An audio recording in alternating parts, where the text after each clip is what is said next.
오늘 저는 요한복음 17장 21절에서 22절 말씀을 가지고 하나님의 창조의 목적이 이루어지는 길이란 제목으로 말씀을 나누겠습니다.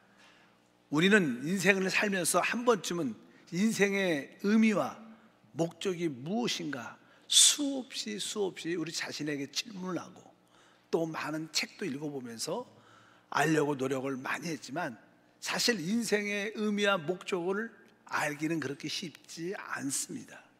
사실 이것을 알려면 하나님의 창조의 목적을 먼저 알아야 인생의 의미와 목적도 발견됩니다. 그러려면 하나님의 창조의 목적은 오직 성경에 계시되어 있습니다.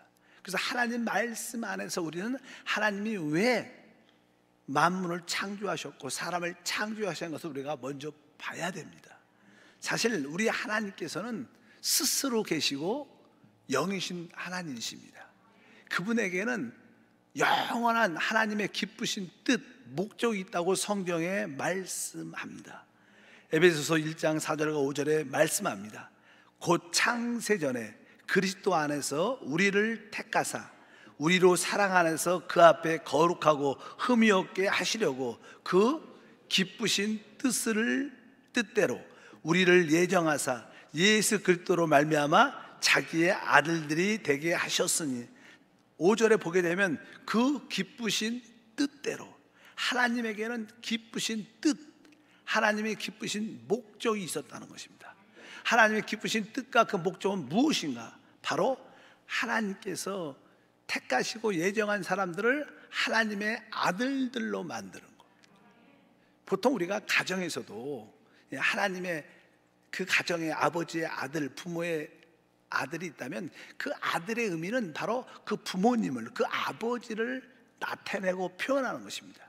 우린 종종 가정에서 그 아들들을 보게 되면 아, 그 아빠가 이러한 모습을 갖고 있나 보다 이렇게 조금 알 수 있습니다. 이것은 다른 것이 아니라 하나님은 그 아들들을 통하여 하나님을 나타내고 표현하고 그 아버지가 가진 권위를 가지고 모든 것을 다스리는 자가 되기를 원하신 줄 믿습니다. 이것이 하나님의 뜻입니다. 그렇기 때문에 하나님은 이 우주를 창조하시고 또 바로 하나님의 아들들을 얻어서 하나님을 나타내고 표현하고 그에게 모든 권위를 주어 모든 것을 다스리게 하기로 작정하셨기 때문에 그런 뜻 가운데 이제 하나님은 이 우주를, 이 하늘과 땅을 창조하죠. 그래서 성경에 대한 창세기 시작이 1장 1절에 보니까 태초에 하나님이 천지를 창조하시니라. 하나님이 이 모든 만물 우주를 창조하신 것은 바로 이 하나님의 뜻을 위해서 만드신 겁니다. 하나님이 창조했다는 뜻, 하나님이 천지를 창조했다. 창조라는 것은 그 안에 기본적으로 아름다움과 질서가 있습니다. 무엇을 창조했다는 것은 바로 나름대로 그것이 어떤 질서 가운데 아름다운 게 있다는 것인데 2절을 보게 되면 이렇게 기록되어 있죠. 땅이 혼돈하고 공허하며 흑암이 깊음 위에 있고 하나님의 영은 수면에 운행하신다. 그런데 2절에 땅이 혼돈해졌다. 원래 하나님이 하늘들과 땅을 창조할 때 하늘들은 복수로 되어 있고 땅은 단수, 지구는 하나밖에 없잖아요. 근데 이 땅이 혼돈해졌다는 거예요. 질서 가운데 아름답게 만들어졌는데 무엇인가 어떤 일이 일어난 겁니다. 그래서 보통 그냥 성경학자들은 창세기 1장 1절과 2절에 어떤 시간적인 큰 갭이 있을 것이다 이렇게 그냥 말씀을 하고 가르치죠. 근데 성경을 쭉 보게 되면 하나님이 첫 번째 창조할 때 첫 번째 창조의 중심은 하나님을 위해서 일할 수 있도록 이런 하나님의 아들들을 만들어내고 하나님 뜻을 이룰 수 있도록 천사들을 만드신 거예요. 근데 천사 중에 가장 높은 자가 하나님께 배역을 합니다. 하나님을 배반하고 거역함으로 말미암아 바로 그를 하나님이 심판하심으로 말미암아 이 지구가 하나님의 심판을 받게 됐습니다. 왜? 이 지구가 그 천사들의 어떤 통치 가운데 있었는데 하나님을 배역했기 때문에 하나님이 그를 심판했죠. 그래서 성경을 보게 되면 이 지구가 심판의 이 물로 가득 덮여 있었습니다. 원래 하나님의 아름다움과 그 질서는 이 땅에 나타나야 돼. 이 땅이 바로 물로 확 덮여 있었어요. 그래서 오늘 아까 보니까 땅이 혼돈하고 공허하며 흑암의 깊음 위에 있고 하나님의 영은 수면에 운행하셨다. 그래서 이제 하나님은 이 배역간 찬 사역 사단의 모든 문제를 끝내고 이제 이 모든 것을 다시 회복하시는 일을 하십니다. 그래서 이제 하나님은 이 지구가 물로 덮여 있었기 때문에 이 지구를 먼저 회복하셔서 땅을 드러내서 하나님 목적을 이루어내십니다. 그래서 이 땅은 중요한 땅이죠. 그래서 하나님은 첫 번째 첫날에 이제 이 지구가 이 땅이 물로 꽉 덮여 있으니까 어둠밖에 없죠. 어둠밖에. 그래서 하나님은 바로 이제 어둠에서 빛을 드러내십니다. 원래 빛이야 하나님이시죠. 그래서 하나님의 빛을 하나님이 드러내시죠. 그래서 창세기에 보게 되면 1장 3절과 4절에 말씀합니다. 하나님이 이르시되 빛이 있으라 하심에 빛이 있었고 이 빛이 하나님이 보시기에 좋았더라. 하나님이 빛과 어둠을 나누사, 어둠밖에 없는 상황에서 하나님이 빛을 만드사 이제 빛과 어둠을 구별하게 하십니다. 우리들도 사실 구원받기 전에는 다 어둠 가운데 있었어요. 하나님을 알 수도 없고 알지도 못했습니다. 근데 어느 날 빛인 그리스도가 우리 안에 들어오십니다. 그 빛이 비치니까 아, 내가 죄인이구나, 내가 어둠 가운데 살아왔구나, 내가 잘못된 삶을 살았구나, 그것이 어떻게 보여지는, 그것이 바로 회복의 역사의 시작인 줄 믿습니다. 두 번째 날은 이제 하나님께서 아까 빛을 드러내시고 두 번째는 이제 물이 지구를 덮었기 때문에 물을 나누어서 궁창을 대기권을 만들어내죠. 성경은 창세기 1장 6절과 7절에 말씀합니다. 하나님이 이르시되 물 가운데서 궁창이 있어 물과 물로 나누라 하시고 하나님이 궁창을 만드사 궁창 아래의 물과 궁창 위의 물로 나누게 하시니 그대로 되니라. 그래서 이제 이 지구가 물로 덮여 있어서 이 물을 나눠서 위에 있는 물과 아래에 있는 물을 만들어서 궁창 대기권을 만들어내십니다. 그래서 이제 우리가 지금 살고 있죠. 이 대기 가운데 있는 데서 우리가 살고 있는데, 일단은 이 두 번째 하나님의 역사는 다른 것이 아니라 바로 이제 하늘의 것과 땅의 것을 이렇게 구분할 수 있어야 된다, 이런 의미를 갖고 있습니다. 세 번째는 이제 궁창이 있고 이 땅도 물로 꽉 덮여 있었어요. 그래서 하나님께서 이제 이 땅에 물로 덮여 있는 것을 그냥 나눕니다. 또 우리 9절과 10절 읽어보니까 하나님이 이르시되 천하의 물이 한 곳으로 모이고 묻이 드러나라 하시니 그대로 되니라. 하나님이 묻을 땅이라 부르시고 모인 물을 바다라 부르시니 하나님 보시기에 좋았더라. 이제 이 땅이 물로 꽉 덮여 있을 때 하나님이 또 이제 물을 한 곳으로 모이셔서 그것을 바다라고 말하고 이제 드러난 이 묻을 땅이라고 말하죠. 우리가 지금 땅에 살고 있잖아. 땅에. 하나님은 바로 이 땅을 회복하는 거예요. 하나님께서 하나님 백성 이스라엘 백성에도 축복의 땅을 주셨어요. 우리에게도 축복의 땅, 진정한 축복의 땅은 바로 예수 그리스도이신 줄 믿습니다. 이제 이 땅이 드러나니까 이 땅에서 식물의 생명들이 살아나고 나타나기 시작하면서 이제 생명이 번성하는 하나님의 역사를 일으키십니다. 또 여기서 이 땅에서 최고의 생명은 무엇이냐? 바로 사람의 생명입니다. 그래서 하나님은 마지막 날 여섯 번째 날에 사람을 창조하십니다. 하나님은 그 사람을 창조하셔서 하나님의 뜻과 목적을 이루시는 줄 믿습니다. 하나님은 사람을 어떻게 창조했는가, 그 말씀이 자세히 기록되어 있습니다. 다 같이 한번 창세기 1장 26절에 보니까 하나님이 이르시되 우리의 형상을 따라 우리의 모양대로 우리가 사람을 만들고 그들로 바다의 물고기와 하늘의 새와 가축과 온 땅과 땅에 기는 모든 것을 다스리게 하자, 이렇게 말씀합니다. 이 말씀에 이어서 28장에 보면 그 맥락이 이렇게 써 있습니다. 하나님이 그들에게 복을 주시며 하나님이 그들에게 이르시되 생육하고 번성하여 땅에 충만하라, 땅을 정복하라, 바다의 물고기와 하늘의 새와 땅에 움직이는 모든 생물을 다스리라 하시니라. 아까 26절과 28절에 보면 아주 중요한 몇 가지 단어가 있어요. 첫 번째는 형상이란, 하나님의 형상대로, 형상이란 단어가 있고, 그리고 그 형상을 따라 뭐를 만들었어요? 사람을 만들어요. 그래서 형상과 사람, 그리고 그들로 하여금 뭐예요? 어디에서? 땅을 정복하라, 땅을 자꾸만 하나님이 땅을 정복하라, 땅에 기는 것을 정복하라, 땅, 그리고 땅을 정복하라. 정복이라는 단어가 있어요. 네 가지: 형상, 사람, 땅, 그리고 정복. 이 땅을 정복하라는 뜻은 무슨 뜻인가? 이 땅에 무엇인가 다스릴 것이 있다는 거예요. 아까 말씀했어요. 하나님의 첫 번째 창조에서 이 사단이 하나님을 배역했고 그와 그를 추종하는 자들이 같이 타락했기 때문에 하나님은 이 땅에서 역사하는 사단과 악한 영과 귀신을 정복하라는 그런 뜻이 함축이 되어 있는 거예요. 그래서 땅에 기는 모든 것을 다스리라고 주님이 말씀하신 줄 믿습니다. 그래서 이 땅에서 하나님의 생명을 가지고 모든 것을 다스릴 때 하나님의 뜻이 이루어지는 줄 믿습니다. 그래서 우리가 인생의 참된 의미와 목적을 알려면 하나님의 사람을 창조할 때 내가 하나님의 형상을 가지고 있구나. 그 형상을 통해서 하나님 나에게 통치권, 권위를 주셨구나. 이 하나님의 형상을 나타내고 하나님의 통치권, 권위를 가지고 바로 이 땅을, 특별히 땅에서 역사했던 사단과 악한 영과 귀신들을 다스리는 게 하나님의 뜻과 목적이구나. 그럴 때 참된 하나님의 축복을 우리가 마음껏 누리게 되는 줄 믿습니다. 기본적인 전제를 우리가 가지고 있어야 된다고 말씀드릴 수 있습니다. 그래서 사람은 하나님의 형상대로 통치권을 가지고 모든 걸 다스리도록 만들어졌다는 거예요. 그런데 그 사람이 타락을 합니다. 뱀이 그것을 알고 바로 사람을 타락시킵니다.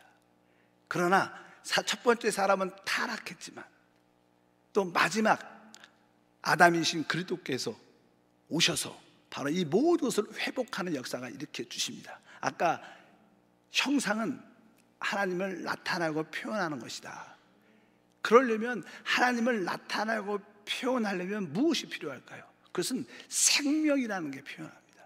우리 가정에서 어떤 요즘에도 고양이도 키운다 그러면 고양이는 고양이의 표현이 있어요. 나름대로. 왜? 고양이는 고양이의 생명을 가지고 있어요. 이렇게 개나 우리 그 새끼, 우리 강아지나 이런 것들도 개는 또 개의 어떠한 표현과 나타남이 있습니다. 어떤 무서운 짐승이 있다. 만약에 사자가 있다. 사자는 사자의 표현과 나타남이 있어요. 왜 그래요? 각자의 생명을 갖고 있기 때문에.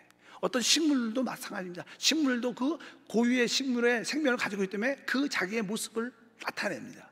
만약에 우리가 하나님을 나타내고 하나님을 표현하려면 우리에게 하나님의 생명을 얻어야 되는 거예요. 그래서 하나님이 에덴 동산을 창설하시고 많은 나무의 실과를 네가 임의로 먹을 수 있지만 특별히 동산 중앙에 있는 두 나무를 보여주세요. 하나는 생명나무와 하나는 선악을 알게 하는 나무입니다. 그리고 나서 주님께서 말씀하시죠. 창세기 2장 9절과 17절 읽어보면 야훼 하나님이 그 땅에 보시기에 아름답고 먹기에 좋은 나무가 나게 하시니 동산 가운데에는 생명나무와 선악을 알게 하는 나무도 있더라. 선악을 알게 하는 나무의 열매는 먹지 말라. 내가 먹는 날에는 반드시 죽으리라 하시니라. 하나님의 뜻은 바로 하나님을 표현할 수 있는 그 생명나무이신 그리스도를 받아들이기를 원하셨어요. 사람이 선악과를 먹기 전에 생명나무를 먹었으면 그 영생을 갖고 그리스도를 표현하는 그러한 삶이 됐을 것입니다. 근데 뱀의 미혹을 받고 선악을 알게 하는 나무를 먼저 받아들였습니다. 그래서 이것은 다른 뜻이 아니라 사단의 생명인 죄를 받아들였다는 거예요. 그 사람은 타락을 하고 결국 죄의 싹은 사망이니까 사람은 결국 하나님이 아니라 마귀를 표현하고 사람은 결국 죽습니다. 이 땅에서 삶이 뭐야? 이 땅에서 세상 사람들은 뭐예요? 귀신을 표현하다가 결국 영원한 멸망을 받는 게 세상 사람들의 모습입니다. 여러분도 무슨 그래? 여러분들은 한번 이렇게 거울을 승질을 할 때, 싸울 때 한번 거울을 딱 보시면 귀신이 다른 데 있지가 않아요. 바로 그 거울 안에 승질내는 내 자신이 곧 마귀고 귀신이에요. 그런 우리의 육체 안에 숨어져 있습니다. 그런데 이제 마지막 아담 그리스도가 우리 안에 오셔서 우리에게 생명을 얻게 하셨습니다. 누구든지 주 예수를 믿으면 하나님의 생명을 얻게 되고 그 생명을 따라 살 때 하나님을 나타내고 표현하고 하나님의 권위를 갖고 모든 것을 다스리는 축복이 함께할 줄 믿습니다. 그래서 이제 그 일을 첫 번째로 행하신 분이 바로 우리 주 예수님, 하나님의 아들이십니다.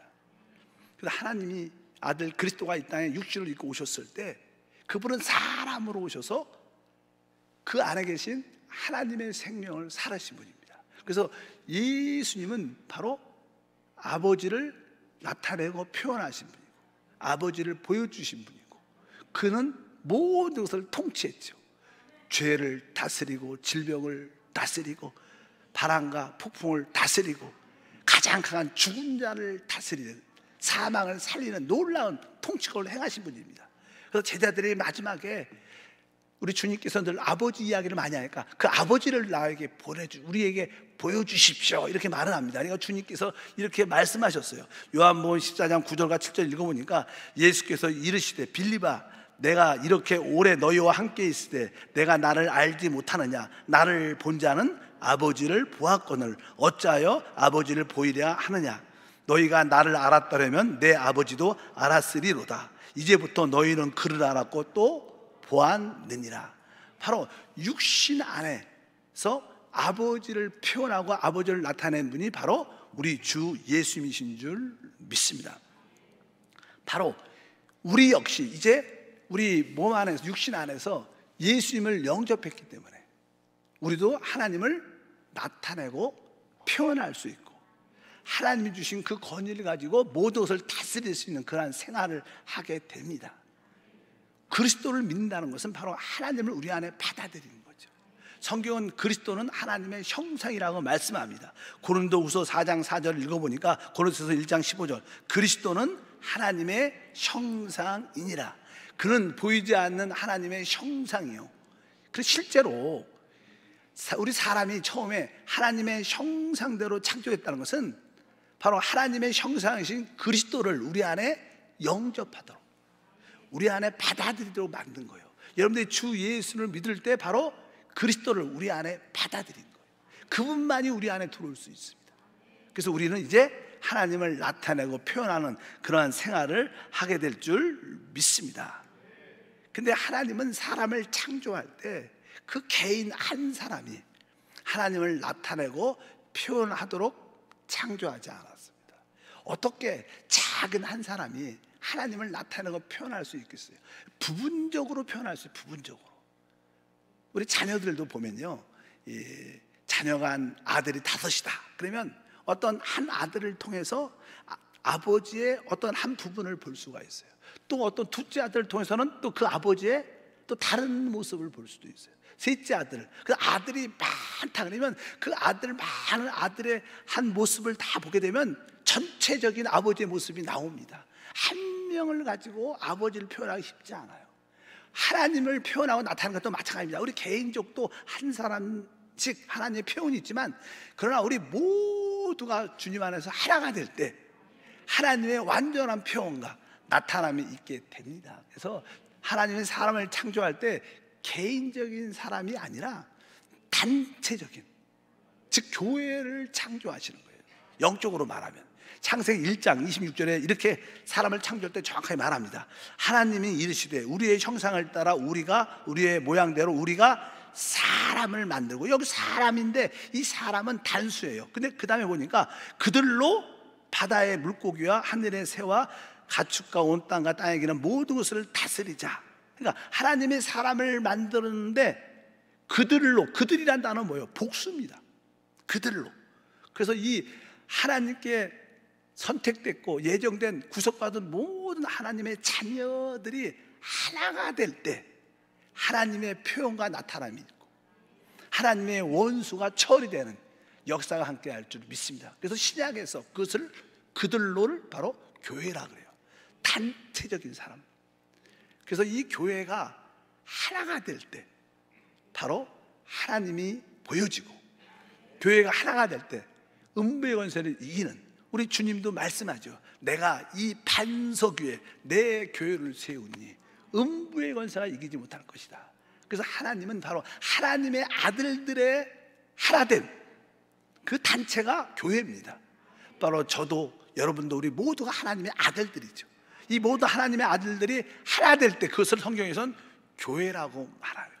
그러니까 교회가 무엇입니까? 그러면 영적으로 아주 깊게 말하면 하나님의 아들들의 모임, 바로 거듭난 하나님의 아들들의 모임이 교회인 줄 믿습니다. 그래서 하나님은 교회를 통해서 하나님의 목적을 이루시는구나. 그러니까 하나님의 목적은 하나님의 아들들을 얻는 것인데, 하나님의 아들들은 바로 교회고, 하나님의 목적이 이루어지는 길은 바로 이 교회가 어떻게 될 때? 하나 될 때. 그래서 저는 요즘에 많이 기도하는 것은, 하나님, 제가 주님과 한 영일 뿐만 아니라 모든 지체들과 한 몸이 되게 하소서. 그래서 제가 한 영과 한 몸에 대한 깊은 감동이 내 마음에 있어요. 그래서 늘 기도할 때 그 기도를 받아요. 하나님, 우리 한세교회가 모든 성도들이 주님과 한 영 되게 하시고, 또 모든 지체들이 서로 한 몸인 것을 알게 하옵소서. 우리가 성찬을 뗄 때 여러 가지 의미가 많습니다. 그 중에 하나가 주님의 큰 사랑에 대한, 바로 몸이 찢기시고 피 흘리신 그 하나님의 큰 사랑에 대한 어떤 감동, 또 다시 오실 주님, 우리와 연합된 주님의 뜻도 있지만, 우리 고린도전서 10장 17절에 보면 이 떡에 대한 이야기를 할 때 이렇게 말합니다. 떡이 하나요, 많은 우리가 한 몸이니 이는 우리가 다 한 떡에 참여하면. 그러니까 이 성찬을 뗄 때 또 하나의 의미는 이 떡이 원래 하나에서 나눠졌다는 거예요. 그런 것처럼 우리 모두가 하나님을 깨닫는 것도 성찬의 중요한 핵심적인 요소예요. 어쩐지 교회가 하나가 되고 한 몸이 될 때 하나님의 목적은 이루어집니다. 그럼 우리가 어떻게 하나가 될 수 있을까? 사실 어떤 가정의 부부도 하나 되기 어렵습니다. 사회 어떤 직장이나 사업장도 어떤 그 경영주와 모든 직원들이 하나 되기가 쉽지 않아요.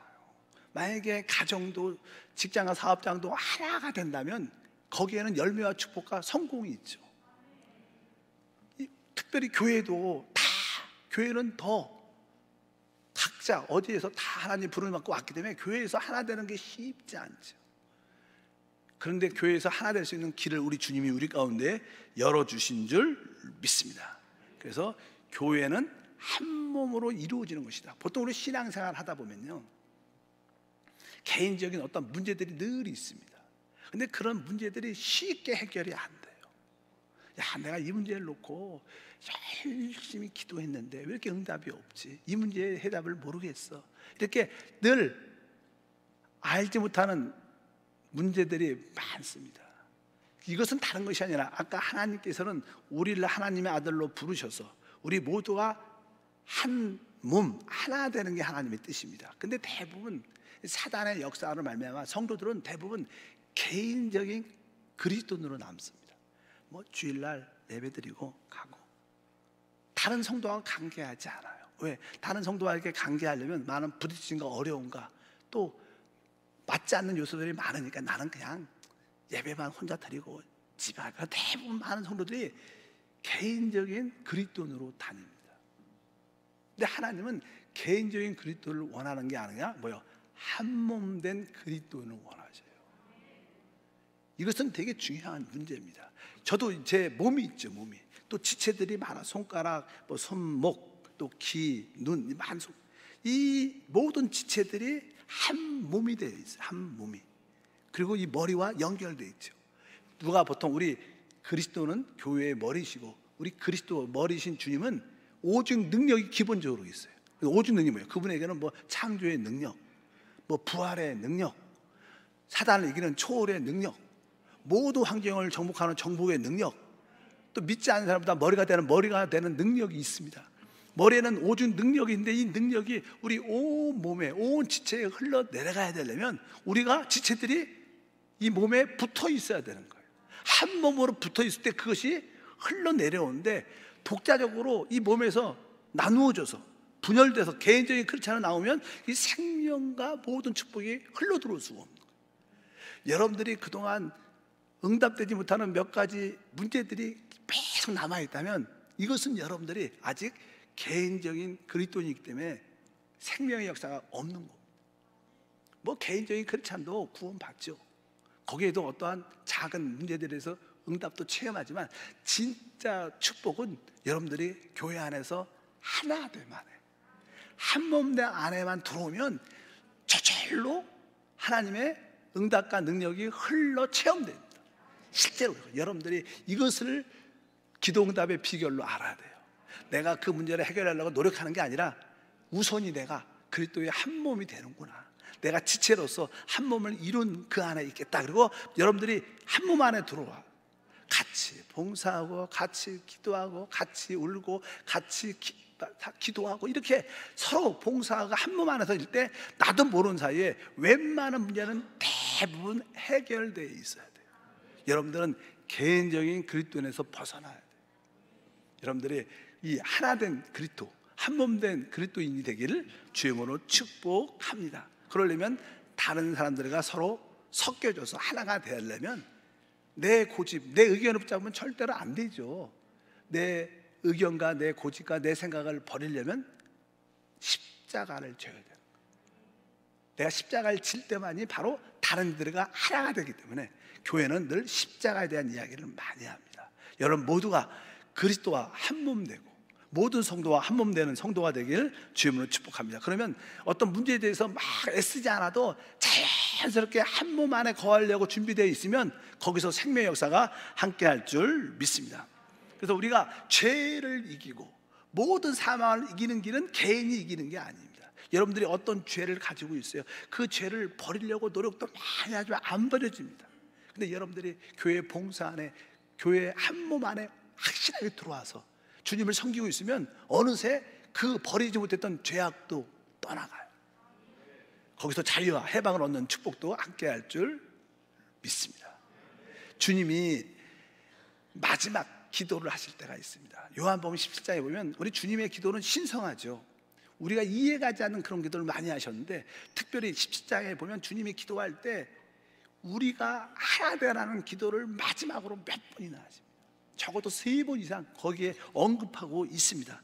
우리 다 같이 한번 주님이 마지막 때 불렀던 그 기도했던 그 내용을 한번 읽어보겠습니다. 요한복음 17장 11절 읽어보니까 거룩하신 아버지여 내게 주신 아버지의 이름으로 그들을 보존하사 우리와 같이 그들도 하나 되게 하옵소서. 여기 우리와 같이 뭐예요? 아버지와 그 아들 그리스도가 하나인 것처럼 모든 성도들도 하나 되게 하옵소서. 21절과 22절도 보면 아버지여 아버지께서 내 안에 내가 아버지 안에 있는 것 같이 그들도 다 하나가 되어 우리 안에 있게 하사 세상으로 아버지께서 나를 보내주신 것을 믿게 하옵소서. 내게 주신 영광을 내가 그들에게도 주었사오니 이는 우리가 하나 된 것 같이 그들도 하나 되게 하려 함이니이다. 여기에도 계속 말씀하죠.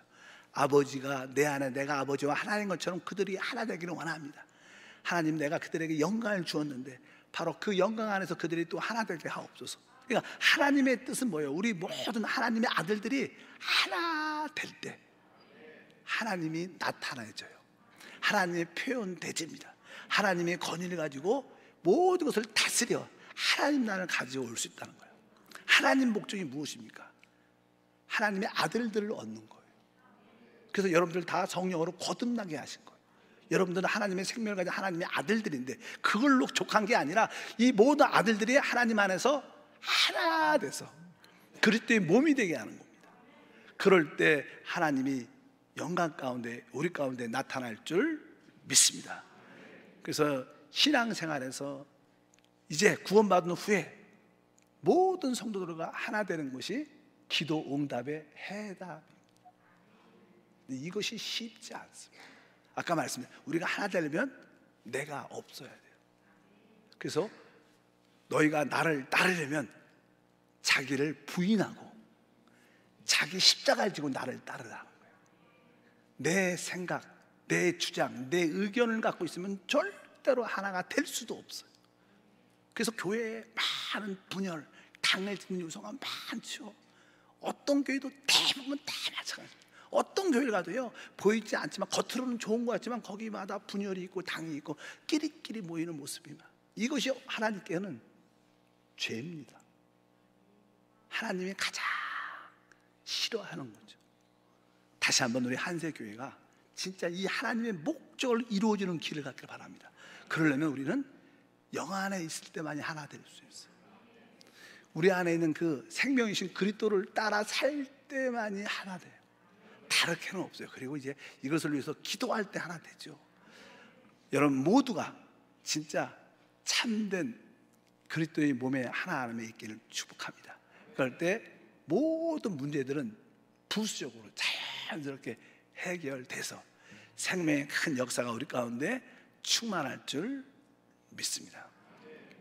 개인적인 그리스도인으로 남아서는 안 됩니다. 우리는 뭐요? 한 몸 된 그리스도인, 하나 된 그리스도로 남을 때 생명의 역사는 강력하게 흘러나와 진짜 영혼이 잘 되고 진짜 범사가 잘 되고 강건함을 이 땅에서도 누리고 다음 시대에서도 누리고 영원한 시대에서도 누리게 될 것을 확신합니다. 하나님 감사합니다. 하나님의 창조의 목적을 이루는 길을 보게 하소서. 하나님의 창조의 목적으로 알 뿐만 아니라 그 목적이 이루어지는 길을 확실히 알게 하사 이제 그리스도와 하나 될 뿐만 아니라 모든 지체의 성도들과 한 몸을 이루어 하나님의 영광을 체험케 하옵소서. 주 예수 이름으로 기도함나이다. 아멘.